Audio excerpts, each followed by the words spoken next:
কল্পনা করুন, আপনি হঠাৎ আকাশের দিকে তাকালেন এবং দেখলেন সূর্য আর নেই। চারপাশ ঘুটঘুটে অন্ধকার। প্রথম 8 মিনিট 20 সেকেন্ড আমরা কিছুই বুঝতে পারবো না, কারণ সূর্যের শেষ আলোটুকু পৃথিবীতে পৌঁছাতে এই সময়টুকুই লাগে।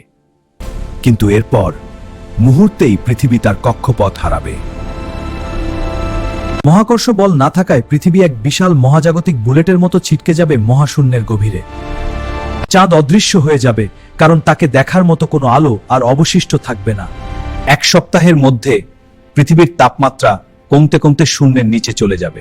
সব গাছপালা সালোক সংশ্লেষণ বন্ধ করে দেবে, যার ফলে নতুন অক্সিজেন তৈরি হওয়া থেমে যাবে। প্রচণ্ড ঠান্ডায় জমে যাবে নদী আর সমুদ্রের উপরিভাগ। 1 বছরের মধ্যে তাপমাত্রা নামবে -100 ডিগ্রিতে। মানব সভ্যতা টিকে থাকার একমাত্র উপায় হবে মাটির গভীরে আগ্নেয়গিরির তাপের কাছে আশ্রয় নেওয়া। সূর্য ছাড়া পৃথিবী হবে এক প্রাণহীন বরফের ভাসমান গোলক। মহাবিশ্বের তুলনায় আমরা কতটা অসহায় তা মনে করিয়ে দেয় এই ক্ষুদ্র নক্ষত্রটি, আমাদের জীবনের উৎস সূর্য।